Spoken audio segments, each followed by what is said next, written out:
It's okay. At the back, how's the sound? All good? Come on in, everybody. Come on in.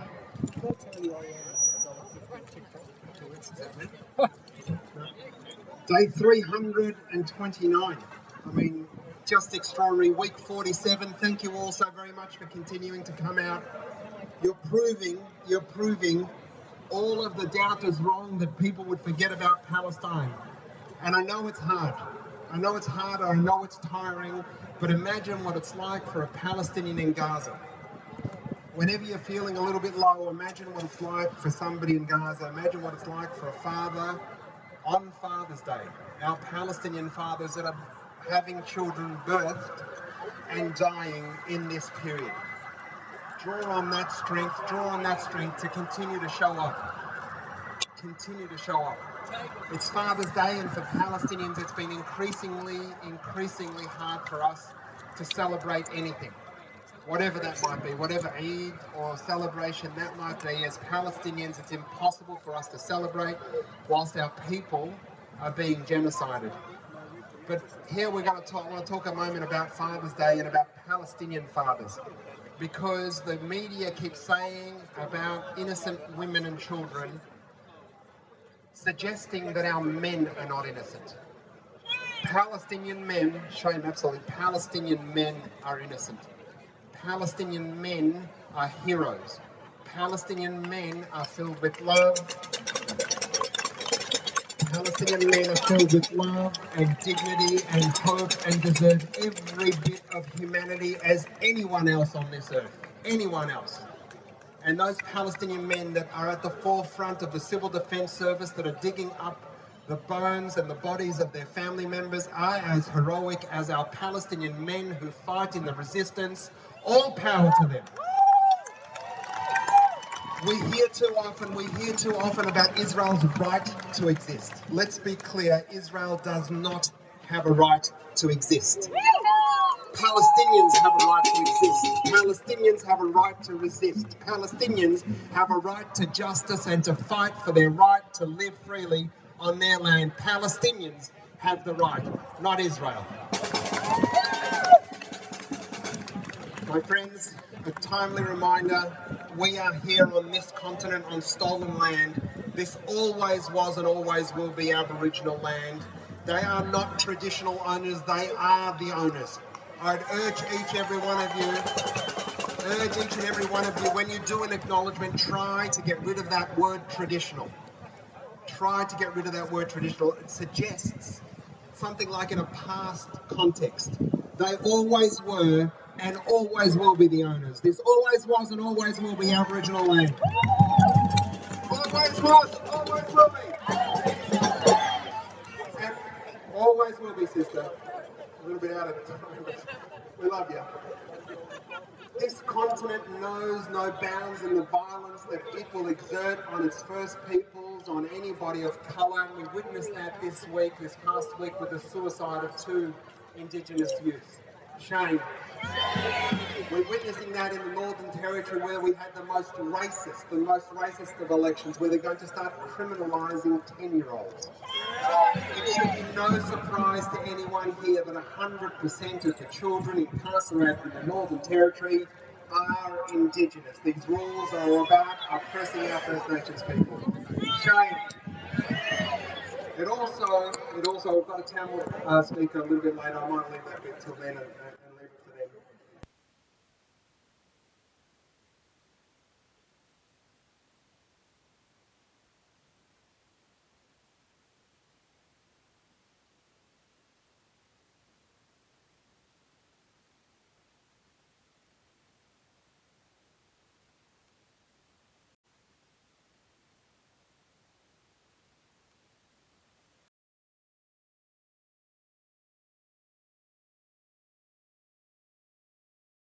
We all live with the dignity. We all live with that dignity that each of us is born with. Inalienable. We are all born with that. However you might look, and any system that privileges one over the other, whatever that might be. Patriarchy, Zionism, white supremacy, whatever that might be, it should be extinguished and it doesn't belong in the world we want to build tomorrow. So thank you all for being here. And the fight, also remember, I'm just looking around for Zane. If you hear Zane, here's Zane, perfect. All right. That this fight is a fight for all of us, but we want to remember all of our brothers and sisters and siblings, wherever they are, in their fight against colonialism, in their fight against genocide, whether that's in Sudan, or our Uyghur brothers and sisters in West Papua, in Western Sahara, here especially, to all our brothers and sisters all over this continent. The fight for Palestine is a fight for you. And thank you all for being here. We've seen during the week in the past couple of weeks, the Labor Party show its true colours. The Labor Party, the party of the people, has decided to put a union into administration. A union shame. I mean, this is the sort of stuff that would beg a belief. My father, past 18 years ago, a staunch unionist, he'd never believed that the Labor Party would put a union, a militant union, a union doing what unions are supposed to do. Fight for workers' rights, fight for justice for its people, to be put into administration by a Labor government. They didn't put the banks into administration. Yeah? When they were charging fees on dead people, they didn't put them into administration. Anyway, my friends, make welcome Zane Elkhorn, who's a carpenter. He works for an earth worker construction cooperative. Zane's been a rank and file member of the CFMEU for 10 years and is part of the newly formed Defend Unions, Defend the CFMEUs. Big round of applause for Zane. Come on.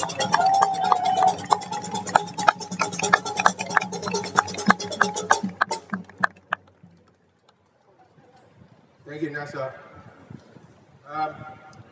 Hello, comrades. My name's Zane. As mentioned, I'm a carpenter. I've been a rank and file CFMEU member for 10 years. I'm also a member of Socialist Alliance. I've been part of Earthworker Construction Co-op, and I'm also a member of the Climate Action Group Rising Tide. And shout out to the Climate Justice block that's here today. I just need to clarify, I'm not speaking on behalf of the CFMEU today. I'm a member of this newly formed union and community group, Defend the Unions, Defend the CFMEU, and that's who I'm speaking on behalf of today.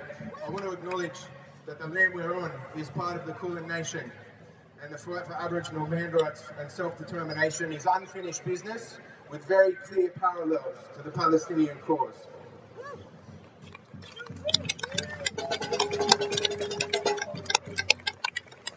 Right now, the CFMEU is being subjected to arguably the biggest attack on the trade union movement by a government in Australian history.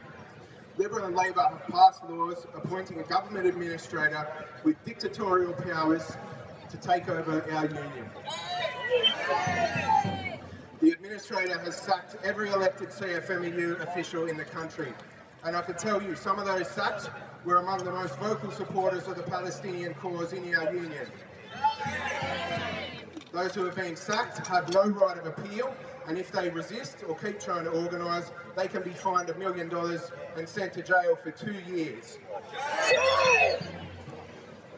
This is not about bikies, and it is not about criminality. This is about smashing the strongest union to make sure the massive and growing gap between the tiny super rich minority and the workers keeps getting bigger, even whilst millions of workers can barely afford their mortgage or rent. The Palestinian hip-hop group DAM released a song many years ago, and forgive my Arabic, but the chorus goes, Min al-Habi, Anta al-Rahabi, Min al-Habi, Anta al-Rahabi. It's a song directed at the Israeli occupiers, and those words mean, who's the terrorist? You're the terrorist. Who's the terrorist? You're the terrorist. Well, I have a message for Anthony Albanese and Murray Watt and those in the ALP who would like to portray CFMEU members as criminals. Who's the criminal? You're the criminal. You want to find the criminals? Look in the mirror, Labour, look in the mirror. Because I'm pretty sure being an accessory through the genocide, shipping weapons components to Israel in the middle of the mass murder of civilians is a bit more serious than any crime any CFMAU member is accused of.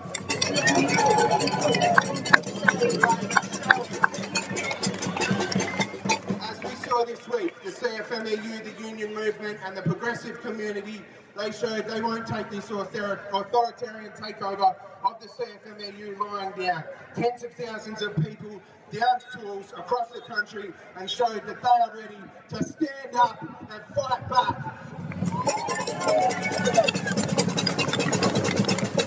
I believe if we can harness the outrage, harness the people power and get organised, we can win. And when we win, when we get rid of that administrator and get those anti-union laws torn up, that will be a win for all workers.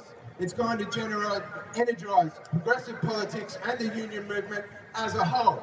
We will be emboldened to get on the front foot about public housing and climate action, land rights, welcoming refugees, solidarity with Palestine, which means dismantling the war machine, stopping the weapons exports, cancelling those nuclear submarines.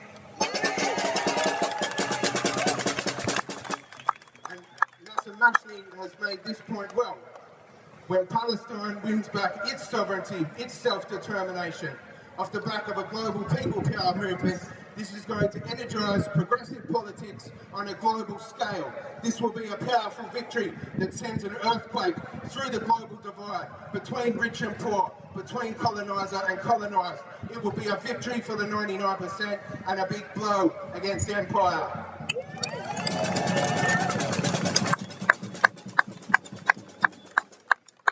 Please keep an eye out for Defender Unions, Defender CFMAU. Come and get involved. We need all hands on deck. And I know there are many in and around Defender Unions who will keep doing our best to support the Palestinian cause because our struggles are linked. We are fighting the same scumbags. Dare to struggle, dare to win, from Nam to Gaza to Jenin. Dare to struggle, dare to win, from Nam to Gaza to Jenin. Dare to struggle, dare to win, from Nam to Gaza to Jenin. Dare to struggle, dare to win, from Nam to Gaza to Jenin.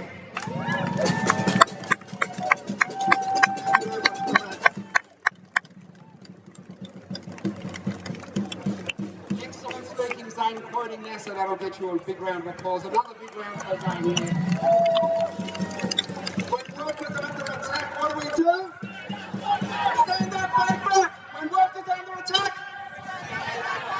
When unions are under attack. That's it, union power. Come on. So often, so many people don't realise. They don't realise without a union, they'd still be crawling down a mine with a canary. No boss ever gave people rights and holidays and leave loading and safe conditions and protective equipment. No boss ever did that voluntarily, yeah? No boss ever did that voluntarily. If it wasn't for the unions, we'd still be digging with our hands with no holidays and no 8-hour weeks. So all power to all union movements. Thanks, Dave.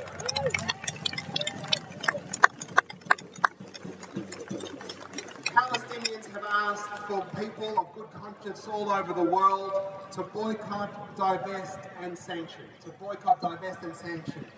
One of the biggest wins we've ever had was Intel deciding to cancel their $25 billion contract to build a smart centre in so-called Israel.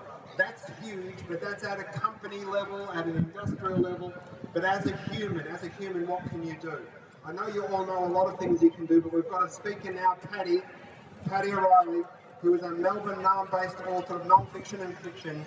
She's a regular participant in actions and rallies and is now focused on the Palestinian-led boycott and divestment campaign.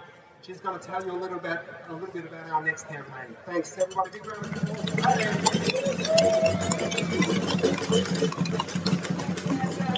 Can everyone hear okay? I'd like to acknowledge the owners of this land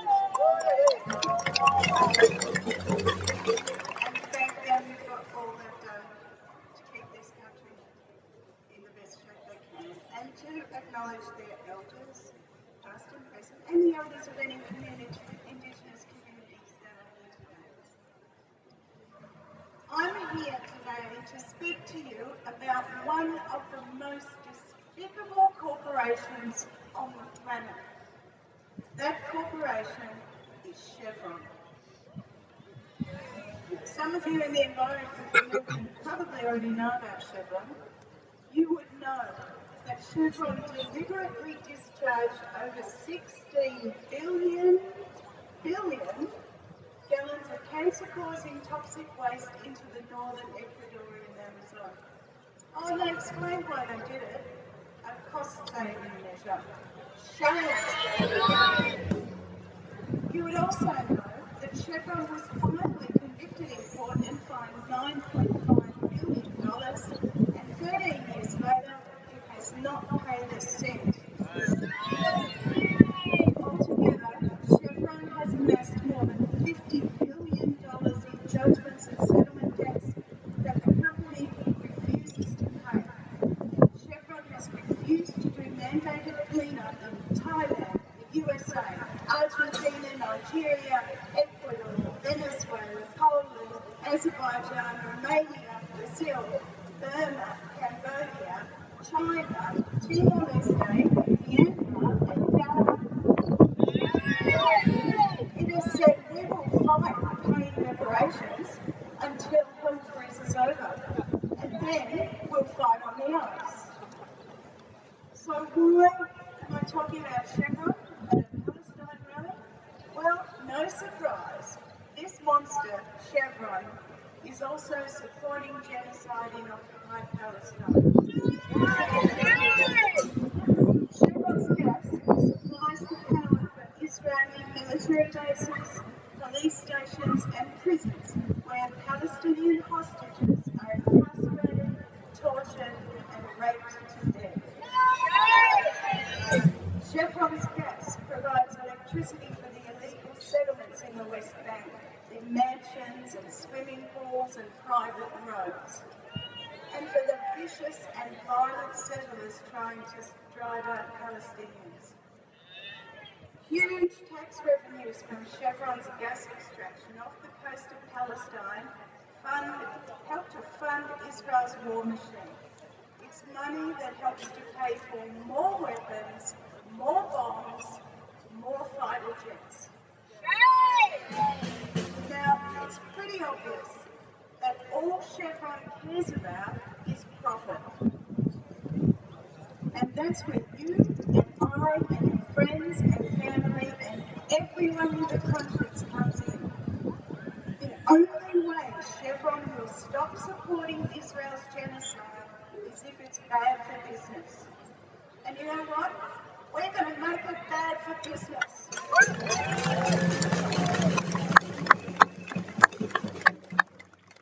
Here in Australia, Chevron sells fuel under the Caltex and Puma brands. Victoria is Caltex. We are going to stop buying fuel from Caltex.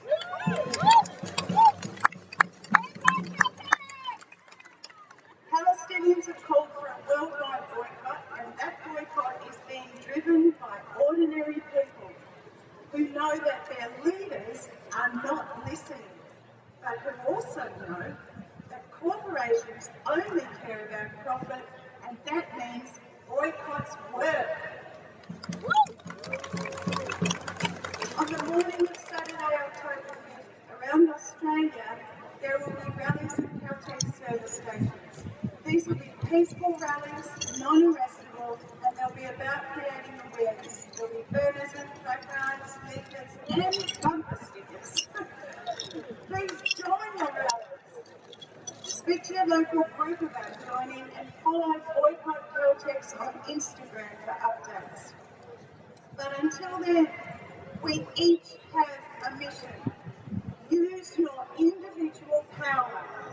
Do not buy Caltex fuel because Caltex fuels genocide.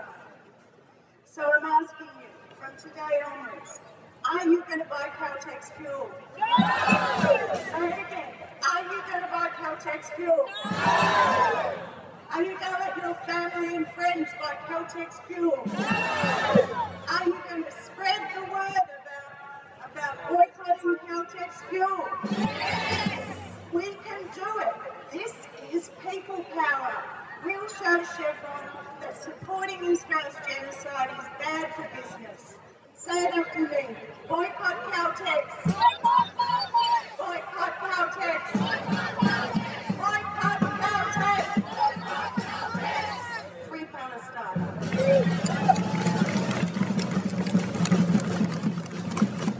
We need to go louder. Boycott Caltex. Boycott Caltex. Fantastic. From the river to the sea. My friends, I had somebody else comment on my post. I don't ever engage with haters. Remember, the thing to do with your people that comment to trolls is to block, block, block. Yeah, block, block, block. But if anybody's got a problem with the chant from the river to the sea, for everyone to be free, for everyone to be free, the problem is not the chant. The problem is not the chant. The problem is with you, because you only want some of the people to be free. Yeah? From the river to the sea. Fantastic. Now, as I spoke earlier on about the violence of this state and how it manifests itself onto black and brown bodies, and we talked about very quickly about a couple of Indigenous young fellas that committed suicide in incarceration, about the Northern Territory's criminalisation laws, the apartheid in the Northern Territory for our Indigenous family.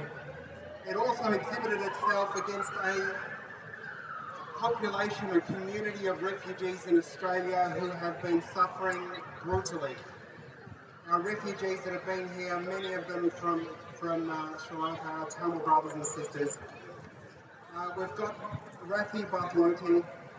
Rathi is a Tamil refugee who arrived in Australia in 2012. She was a close friend of our brother Mano Youngalingham and his family, who tragically self-immolated and passed away in Dandenong this week. After enduring over 12 years, over 4,500 days on a bridging visa, he arrived as a 12-year-old. Never knowing security, never having access to Medicare, job rights, education. In the ultimate expression of fight against the oppression, he self-immolated, committed suicide. Shame. Rathi has been one of the key leaders of the refugee encampment for the past 49 days. As one of the key leaders of this movement, Rathi continues to advocate for the rights and dignity of over 9,000 refugees who are victims of this fast-track process. A big round of applause for Rathi. Welcome, Rathi.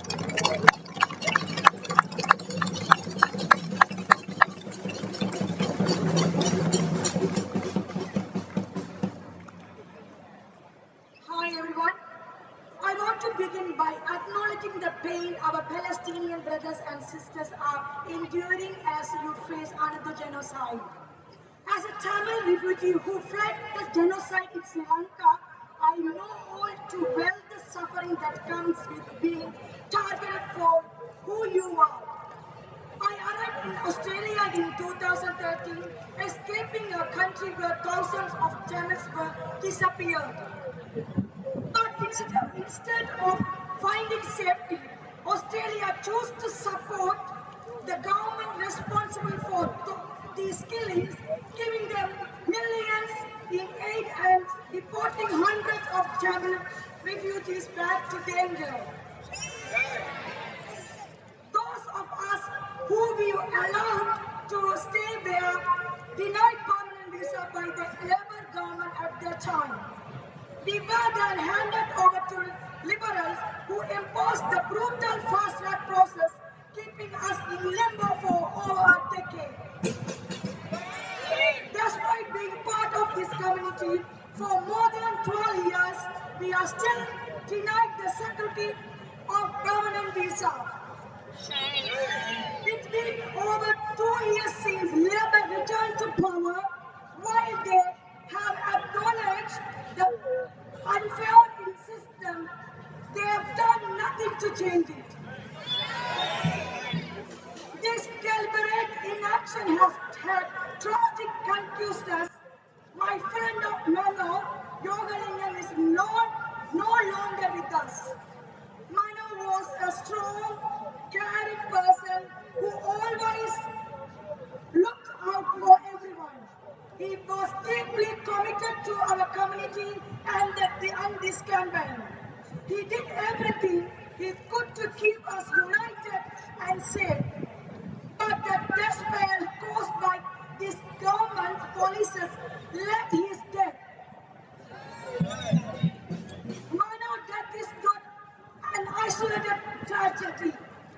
Since his passing, we have lost another person that makes 3 deaths in just 5 weeks. Labor's refugee policies are literally killing people. They are policies of murder and they must end. The government needs to immediately grant permanent visa to all of us who have been trapped in this cruel system.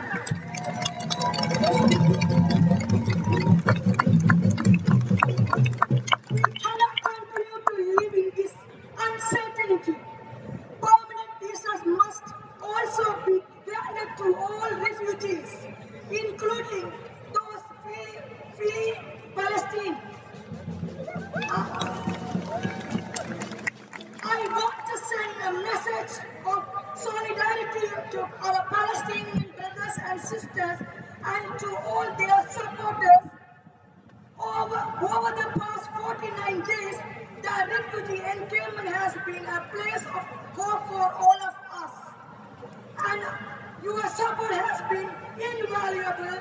You offered us your platform, your organizers, your traumas, and your strength.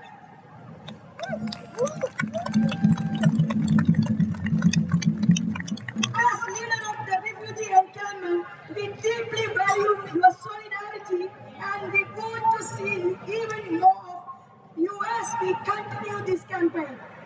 We are not going to anywhere. We want to see more Palestinian flags and symbols among us, showing that we are united in this fight against an oppressive system. At the end of the day, if it weren't for this system, Palestinians would be getting killed and refugees wouldn't be risking their lives to seek safety here. We must stand together as oppressed people fighting against our own oppression. Uniting is our greatest strength. And it is through unity that we will win. Thank you for the opportunity. Thank you, everyone. Please, please continue to supporting us, showing your solidarity. Free, free Palestine! Free, free Palestine! Thank you.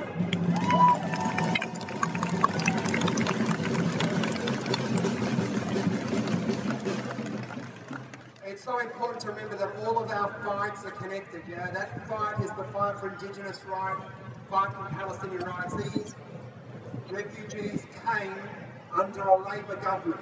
Yeah, they were processed under a Labor government, put aside by a Liberal government. Labor, as Ruddy said, have been here for 2 years.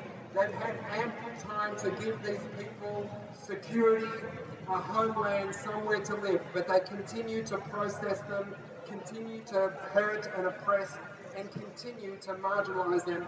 Shame. And that's manifested itself on fascist and racist attacks on the encampment. So if you get a chance, go down and support the crew down there. If you've ever marshalled, team, if you've ever marshalled, we need some marshals. If you could just meet behind the flags here, it'd be great if you could help out again. To all our marshals who continue to do that work, thank you so very much. We really appreciate all of you. Next up, next we've got Sophia Sabah. Sophia is a writer, an illustrator, an environmental educator and community art therapist. She's of Palestinian and Irish ancestry and heritage. A big round of applause for Sophia. Come on.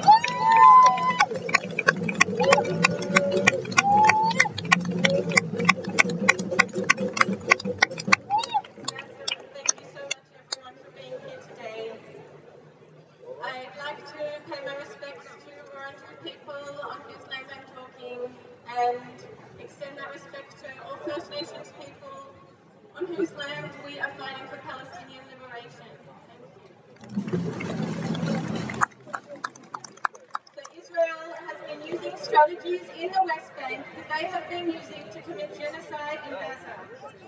This week, the Israeli Foreign Minister tweeted that we must deal with the threat just as we deal with the terrorist infrastructure in Gaza, including temporary evacuation of Palestinian residents and whatever steps are required. She said, "This is a war for everything and we must win it." Israel wants to accelerate the ethnic cleansing in the West Bank while the world's eyes are upon Gaza. With over 600 killed and thousands injured in the West Bank since October. This is yet more evidence, in case anyone needed it, that this war on Palestinians is about taking more land and resources rather than fighting Hamas, who is never governed in the West Bank. Over the past week, Israeli soldiers, fighter jets, drones, bulldozers have besieged towns and refugee camps in Tulkarm, Jenin and Tubas. Entrances and exit points, including access to hospitals, have been blocked. Food supplies are scarce. Streets and alleyways have been bulldozed. There is no electricity or internet.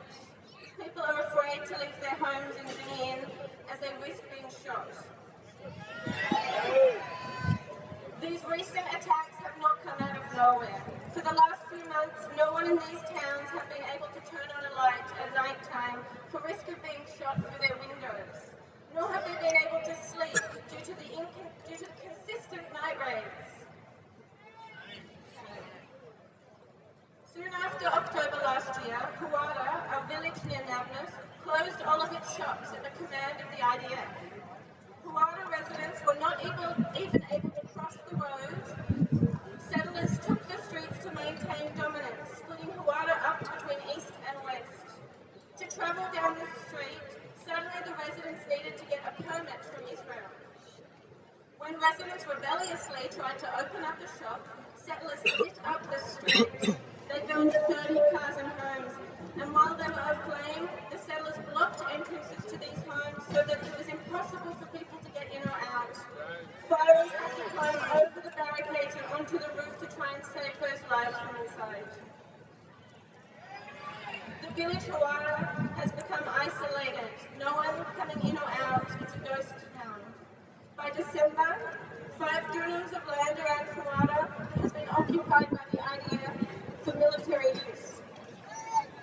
And Huwara is just one village. All over the West Bank, freedom of movement has been greatly restricted due to the IDF and the mass mobilized of entitled settlers with machine guns. Altogether, over the last year, settlers have stolen 23.7 square kilometres of land. And of course, we know settler violence is not punished, it's rewarded by the governance. Ministers Smotrich and Ben-Gvir are themselves settlers, living illegally on Palestinian land and explicitly advocating for the annexation of the West Bank, what Smotrich calls the unification of Israel.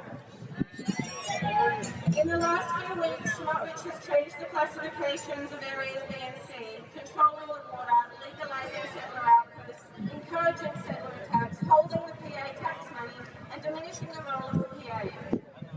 You know that towns and cities in the West Bank are divided by a web of occupation walls, but there are also roads which are only for settlers to use.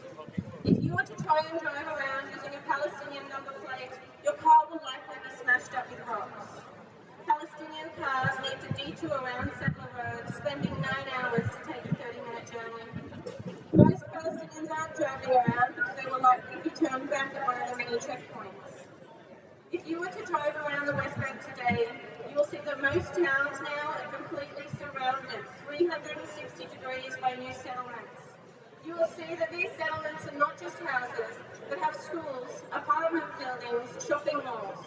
You will see that the Palestinian towns are cut off from the rest of the West Bank, with gates set up by the IDF at every entrance and exit to lock up and isolate residents whenever they want. You will see that these gates are guarded by soldiers who threaten and intimidate people who want to leave their town. As you drive, you will smell the freshly burned orchards of zeytun and harouk, olives and carob trees which have been burned to soot.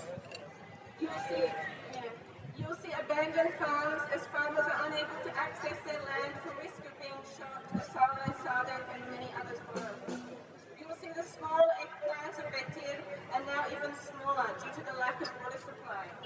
Since October 7, water supply has been decreasing at the steady hand of the Israeli government.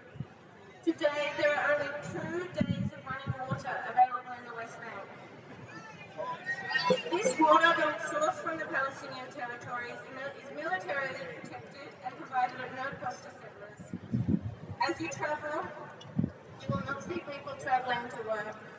Even on Eid, the day of celebration, you do not see people preparing with bags of groceries. This is due to the prevention of farming and an economic genocide which is being inflicted by Israel. At first, shops were giving people groceries for free to be paid back after the war, but now just about everyone is in debt. Israel has been choking the West Bank's economy. They have been withholding their tax revenues, over 1.6 billion, redirecting almost half of it to their hostages' families. Critically, over 200,000 Palestinians working for the Israeli economy and construction have lost their jobs. And to make this fragile economy even worse, Smotrich has been threatening to ban Israeli banks from accepting money from Palestinian banks. Lastly, the people in the West Bank are under constant threat of imprisonment, with over 7,000 arrested in the last year alone. Ex-prisoner and journalist Mace Abu-Wash was threatened by Israel that if she did not threatened by Israel to admit a crime to which she didn't do, and that if she didn't admit to it, they would arrest her brother and her family. There is not the time to list the types of torture and psychological violence being enacted inside Israeli prisons and administrative detention. Since October, these ruthless measures have become even more draconian as the IDF know they can get away with it. If you do actually attempt to harm a settler, as 3 Palestinians recently did, you will not only be arrested, each of those 3 people who failed to kill a settler also had their family homes blown up with explosives. It's almost October. This does not just mean 1 year of nightmarish genocide in Gaza. It is also the olive harvest, which is when settler violence in the West Bank always peaks.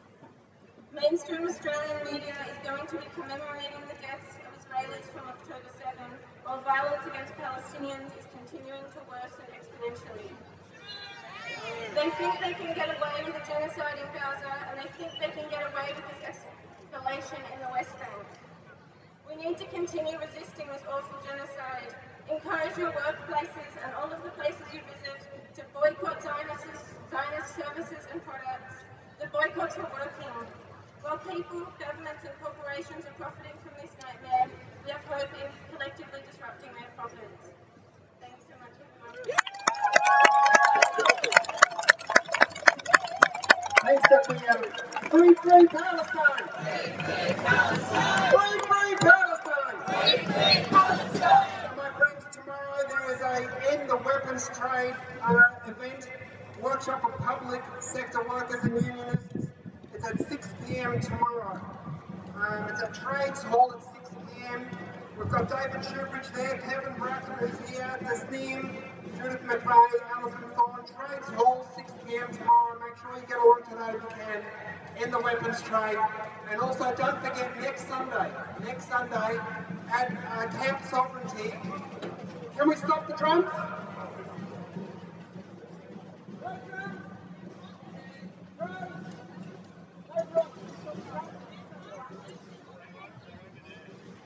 Idiots. No drums! Next week, Disrupt Land Forces starts on at Camp Sovereignty.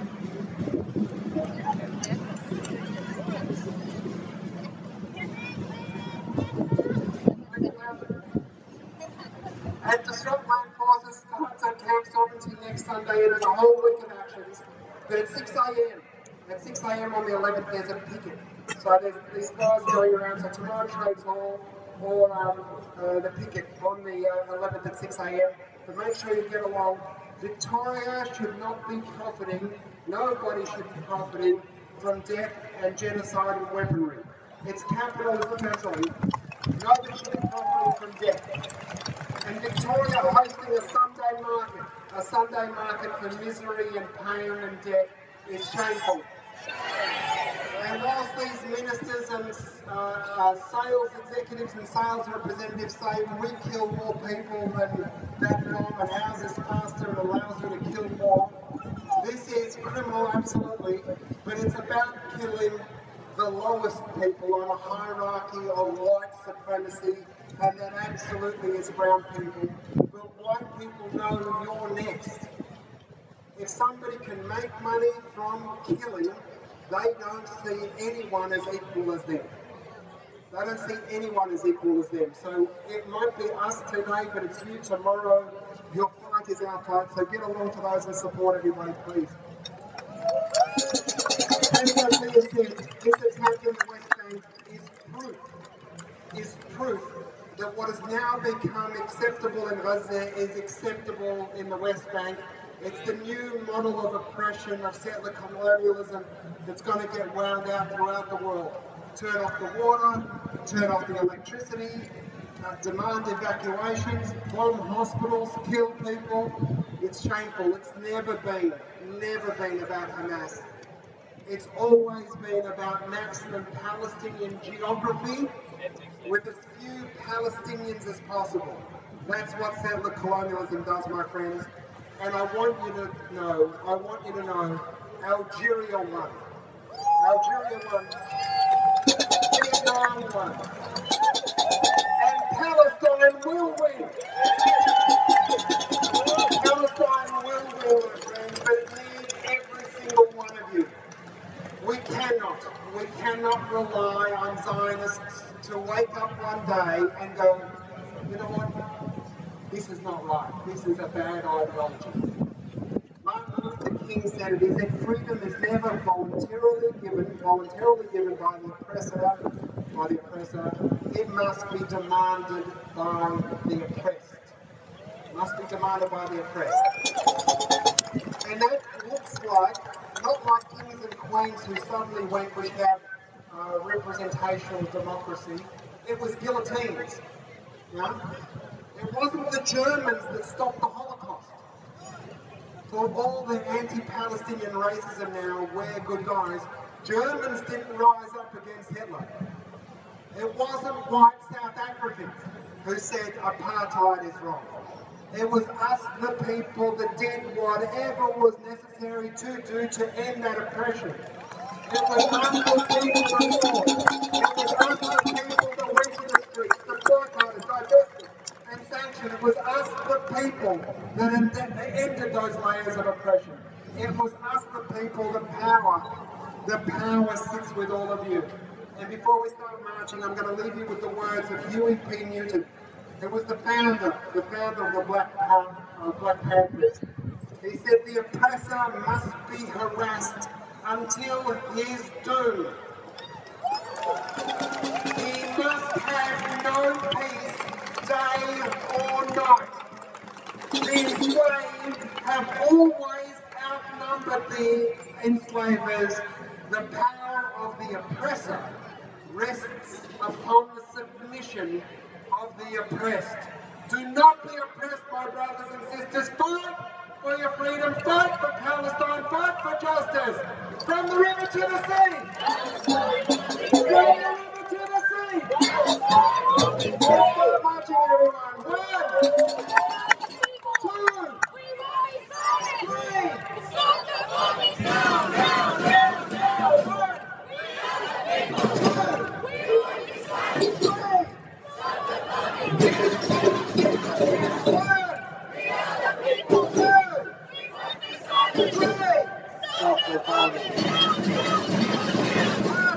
March now!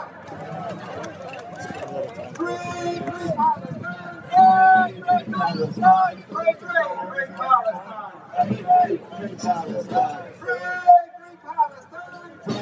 Free Palestine! Free Palestine! Free Palestine! Free Palestine! 1, 2, we won't be silent! Stop the bombing now, now, now, now! We won't be silent! 1, 2, 3!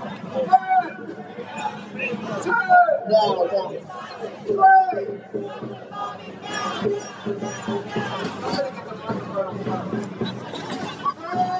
Palestine! Free Palestine! Free Palestine!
I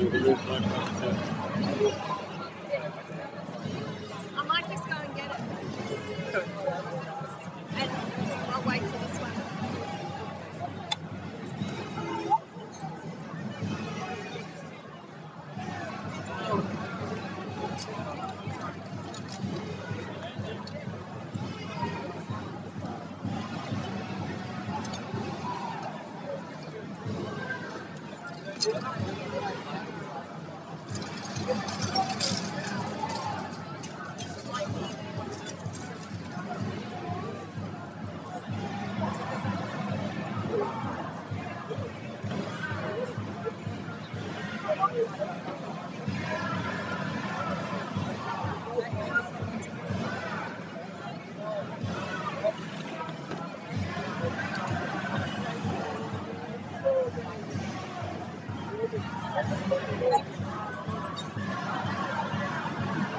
Good speech.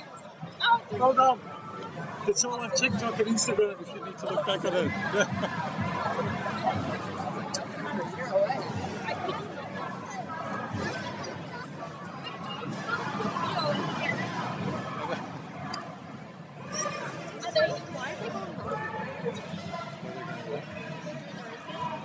A lot of doing your own thing.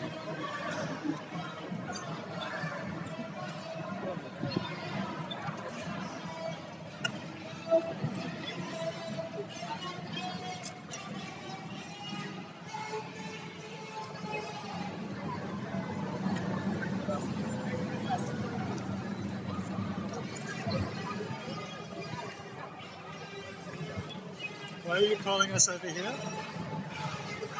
You need to show us this car.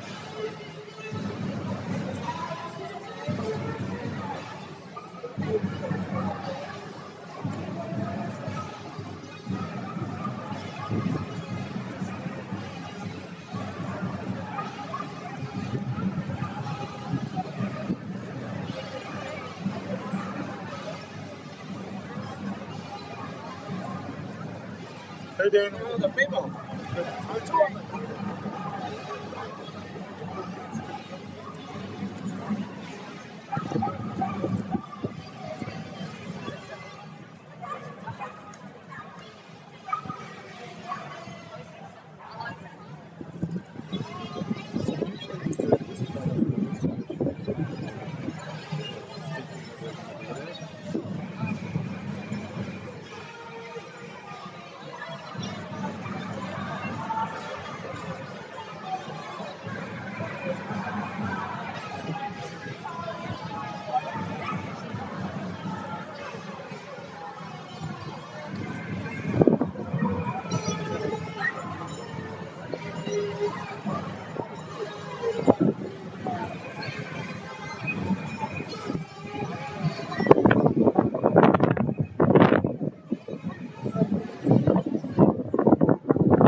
She doesn't have her phone, so that's why I thought it would be better for us to just stay there.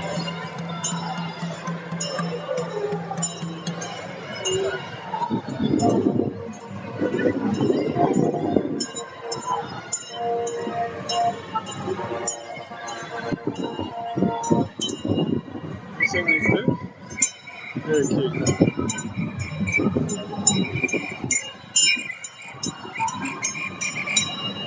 Hey guys!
Where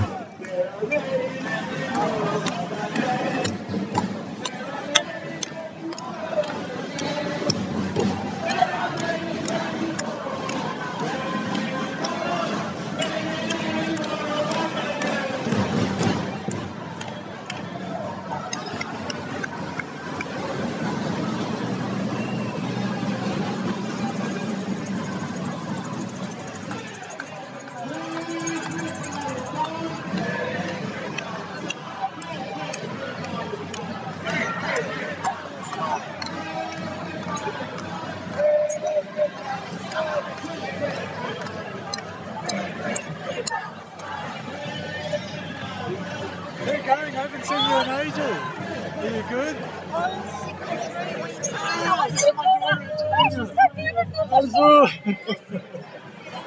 Are you okay now though? I'm much better. Yeah. Influenza is gone now, yeah. I'm like 48 kilos. I'm going to waste away. But yeah, all better. And so no teaching, I guess, through that period. Sorry? No teaching. No, I went full time now. But during the last 3 weeks? Yeah, I went through that as parent-teacher interviews. With the last one day for, I had a meeting the afternoon. And then back home, I'm starting to sleep. I said, I'm so sorry, I'm sick. But the kids are so sick. Yeah, So there's a lot of it going on. I'm back at 40 next term, so that's cool. we'll do that catch up that we've been trying to do. I know. Everything we're back now. Nice to Lovely see you. you. So I was working at Collingwood English Language School. I met her there and brought her into the village.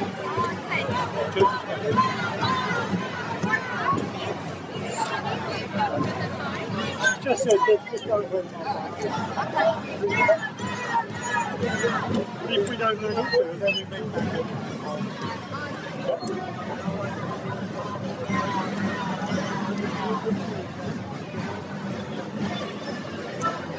Yes, sir. You counted there.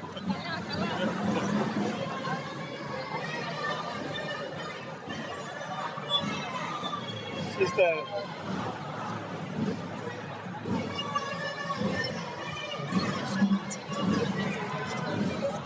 So what I do is I try and kind of go, and if they respond and right back, it's cool. If they don't, I just walk away.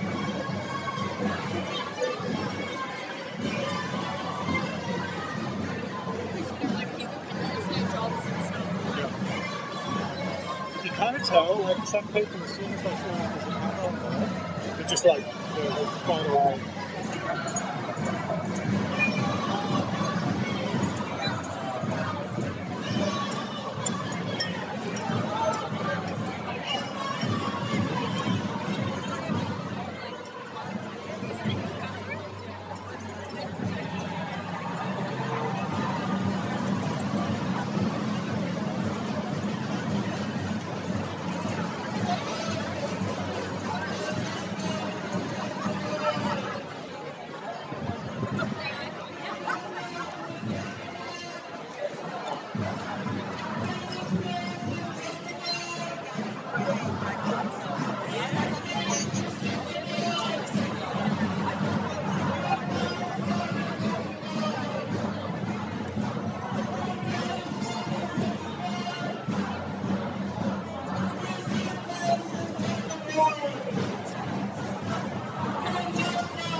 I thought I got caught on somebody.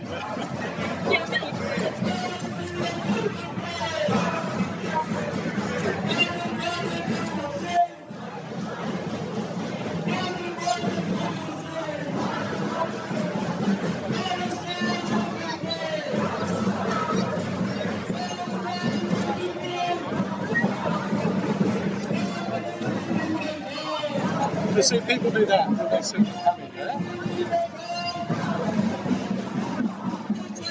Thank you.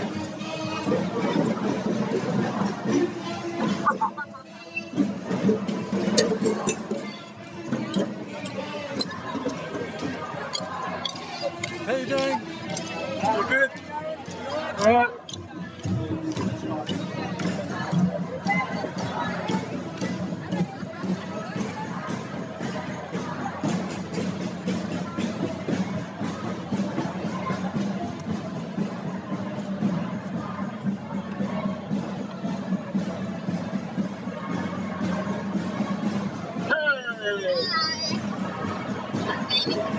She was worried that you needed your phone.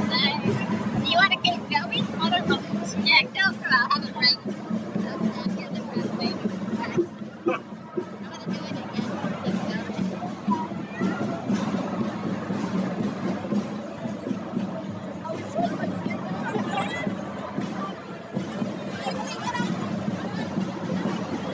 So some of these girls get them.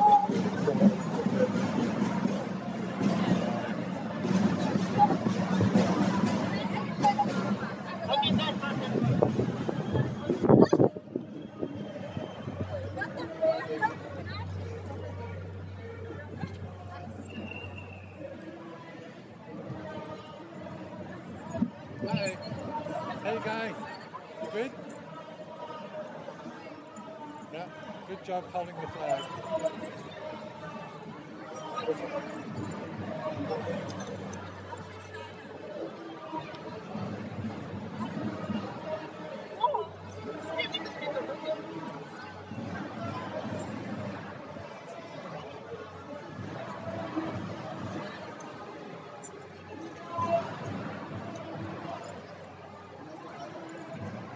You got the camera this week? Oh, that's all right.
smashed it down.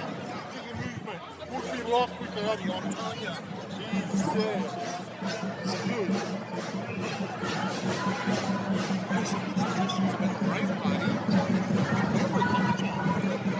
I can tap into it if I need to. Yeah, I think we need to. Nothing going to the keys.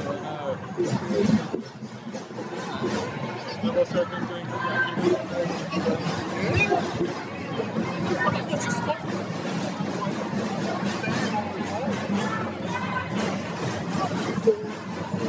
So, like, what sort of scale of it that you're thinking about? Like, how big do you want to make it? Right? About 5,000-6,000. Oh, okay. Yeah, so that's significant. It is.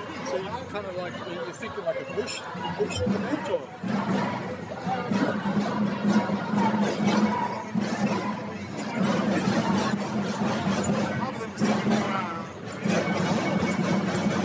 If you don't know what the situation is, Raspberry Gardens.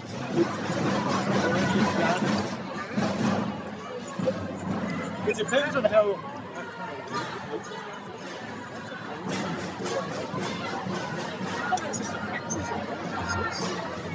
There's a few of those around. There's one at Footscray, by the area.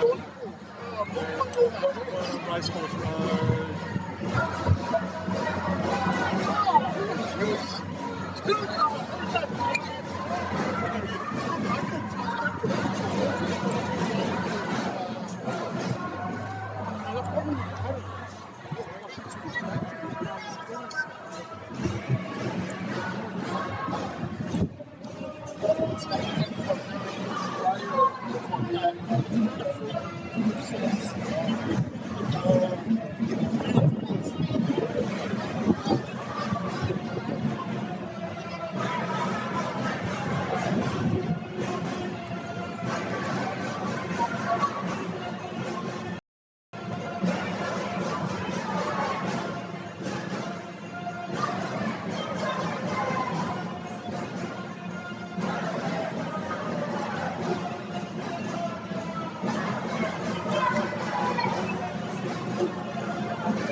Live streaming for the people that can't attend.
For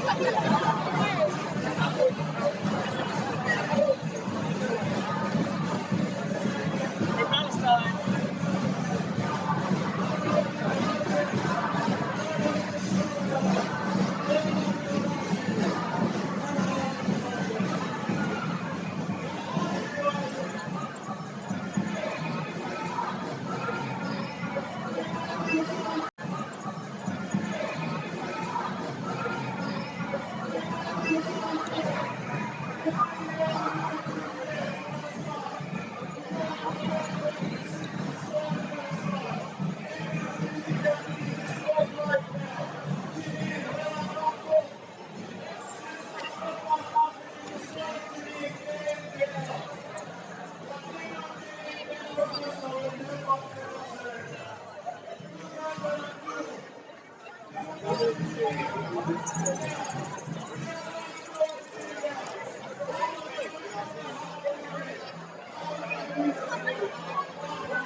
later.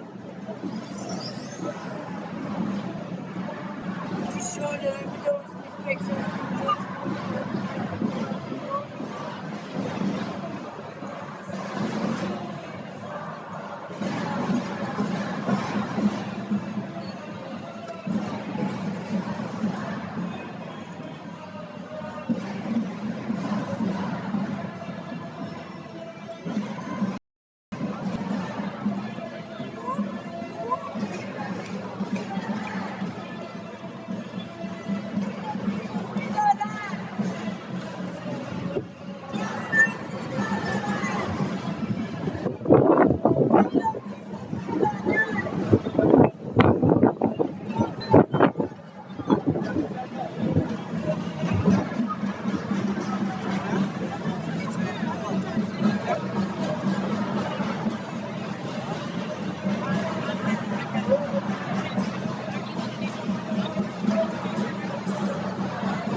Are you alright not having something to do?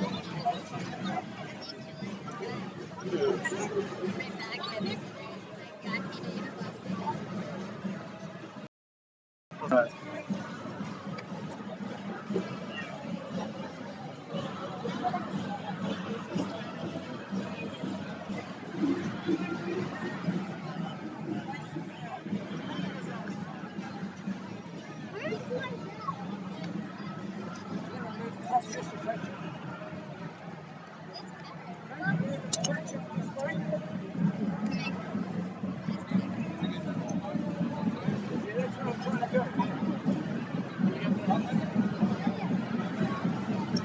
Give me a second, I'll have a look around.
You're an inspiration, my friends. You're an inspiration. 47 weeks.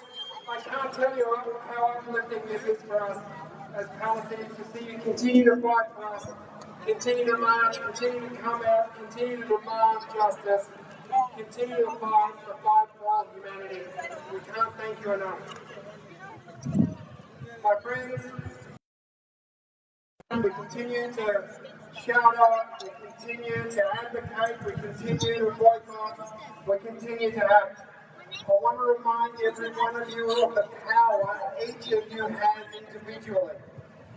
The power each of you has individually to make a difference, not just on Sunday afternoon. Not just Sunday afternoon. You've got to think Palestine in every space that you have advantage and privilege to enter. That's your workplaces, that's schools, that's your unions, that's your friendship groups. It could be wherever it is. Pick up groups with your children's friends and family. Keep thinking Palestine because they've never needed you more. Never needed you more. All eyes are on the West Bank now, they're poor. So Israel, in its humanity, can vaccinate, allow vaccinations of polio to 600,000 Palestinian children. They want to kill them vaccinated and hungry. Such is the humanity of Israel. So keep that at the forefront of your minds when you're out in your places of work amongst your family and friends. Please keep talking and speaking up for Palestine. Next up, we're going to hear from Yasmin Ardeh. She's a Palestinian student at the University of Melbourne. She's a member of Students for Palestine. And give her a big round of applause. Yasmin. Come on down, Yasmin. Come on up. Louder. Yasmin, everyone. Thank you. As Nasa said, my name is Yasmin. I'm a Palestinian student who is one of the organizers for Students for Palestine.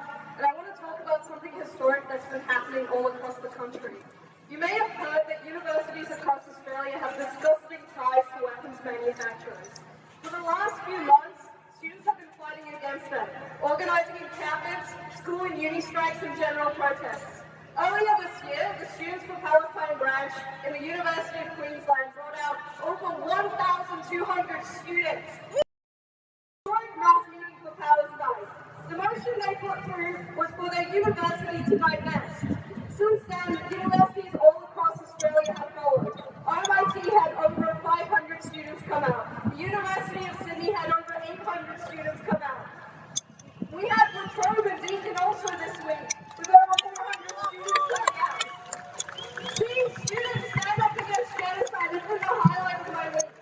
As students, we don't get to decide where our tuition money goes, and the staff that make the uni run don't either. Of course, there's still a long fight ahead, but we've made it official across all university campuses that students stand on the side of Palestine. They stand on the side against the oppressors. As amazing as making these meetings happen as a grand show of democracy, it wasn't easy making them happen. If you've been in the movement for Palestine for the last few months or even the last few decades, you'll know that every force in society wants to clamp down on Palestine activism. I was the seconder of the motion at the University of Melbourne, where I was putting forward a motion about the divestment of weapons companies. When we got over 1,000 signatures of students to give to the student union to hold a mass meeting. In response, the student union disgracefully hired lawyers for thousands of dollars to try and throw our petition out, finding any legal legality. Shame. The week before, they also tried to change the student constitution so that we would need more people signing the petition. But guess what? We ended up getting over 800 students out at the University of Melbourne to vote against divestment. This mass meeting for Palestine was a historic first at Uni Mel and the first mass meeting since the Vietnam War. You may be wondering how we overcame the lawyers and the bureaucracy, but the answer is pretty simple. Students for Palestine activists refused to leave the council room meeting where they were trying to throw it out. We yelled and we argued stubbornly for 3 hours straight. We would not take no for an answer. And after the mass meeting happened, we took our petition sheets, over 1,000 of them, and we stuck them on the Vice Chancellor's office walls to let him know where we stand. Although I'm talking about Melbourne Uni here, guys, please clear out the way. There's an ambulance now. Thank you. As I was saying, although I'm talking about Melbourne Uni here, it's been happening across all universities, whether it's the uni management or the Labour Alliance students. But I think being headstrong is what it takes to be a Palestine activist, not taking no for an answer. And the fight is far from over. Students across Australia have chanted "We'll be back" at every demonstration we've had, and our numbers are growing. But it's not just students, and it's not just Australia. We're part of a global movement all across the world, and there is strength in our numbers. The genocide in Gaza has worsened every day, as has the annexation of the West Bank. It's more important than ever that we push harder and we organize. In that vein, I want to call special attention to something happening in 2 weeks, which is the Land Forces Expo. If you haven't heard, the Land Forces Expo is a weapons expo where the most vile weapon sellers like Lockheed Martin, like Boeing, BAE Systems and Tails, to name a few, gather, wine and dine with politicians and show off the weapons they're using to massacre people, not just in Palestine, but across the world. It's happening in 2 weeks, and in response, pro-Palestine groups, including Students for Palestine, are going to disrupt this disgusting conference. This conference is invite only, so you know only the most wild, disgusting people are going to be there. Students for Palestine in particular is organizing on the 11th of September at 6 a.m. picketing, the first day of the conference. There's strength in our collective action of standing together and refusing to be silenced, so that one day we can live in a world where genocide is not allowed to happen. We will not back down, we will not stop until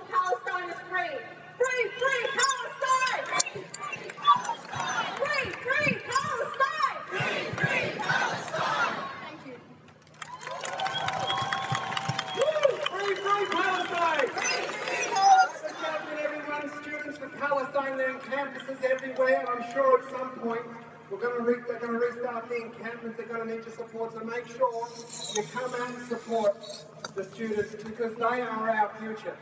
Zionism, Zionists, white supremacy, no. The milk's been spilt, the genie's out of the bottle, the cat's out of the bag, all those other metaphors. You're never going to be normal again, Israel. Peak Israel was October 6th. Introduce me.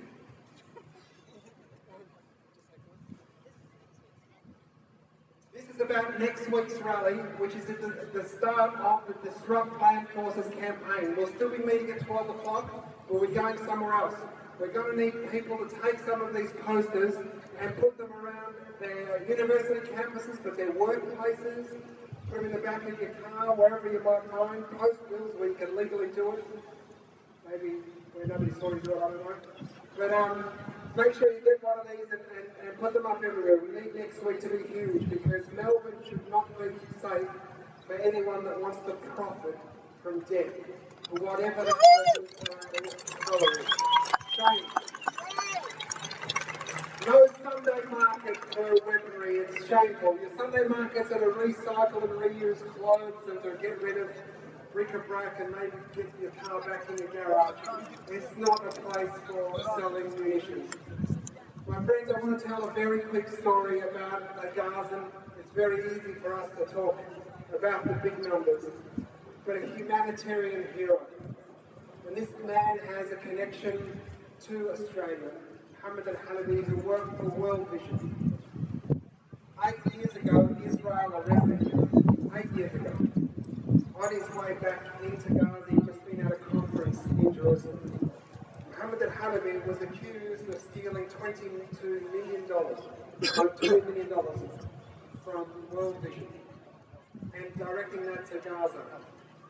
The entire budget, World Vision's entire budget to that point was only $22 million.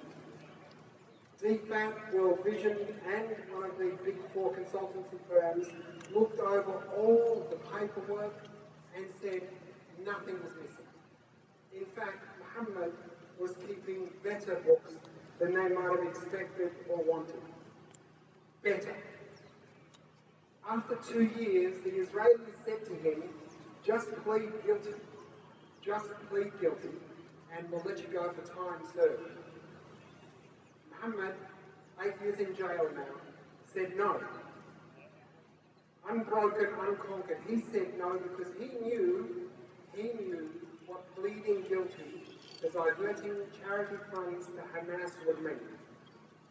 It would have meant that 2023 would have happened in 2020 or 19. He's languishing in jail now, having given up his liberty and his freedom, not seen his family for 8 years because he was trying to do his part to stop genocide in Gaza. You should channel that energy, my friends. Shamefully, a few years ago, he got sentenced to 12 years. No, the translations weren't terrible. His lawyers never got to see the evidence. A closed military court. Everything that you might imagine an apartheid, genocide, racist state might do to criminalise somebody. That's what the apartheid, genocidal, scumbag state of Israel did to Mohammed al-Halabi. But Mohammed al-Halabi, like every Palestinian in Gaza now, is a hero. Is a hero. Remember Mohammed al-Halabi, remember those Palestinians, remember Palestine, fight today like you're fighting for yourselves because you are. Today, Palestine's at that forefront, but tomorrow it'll be each and every one of us. The standard we allow to pass is the standard we will come to expect, and it will be applied to us, my friends. So fight on. Free, free Palestine! From the river to the sea! From the river to the sea! Palestine will be in free! our thousands, in our millions! In our millions, in our billions! Thank you, everyone. Don't forget, next week, Sunday, State Library, Disrupt Land Forces. No Sunday market for weaponry in Australia. Tell the police to get everybody down because we're going to be tens of thousands next Tuesday. Get along, everyone. Free, free Palestine. Have a great night and happy Father's Day to all the fathers. It was great. 3 facts wrong, but that's all right.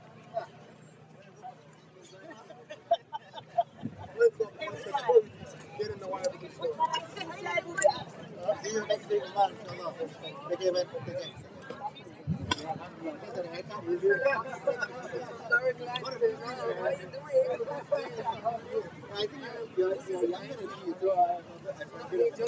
Thanks everyone. See you again next week. Thank you.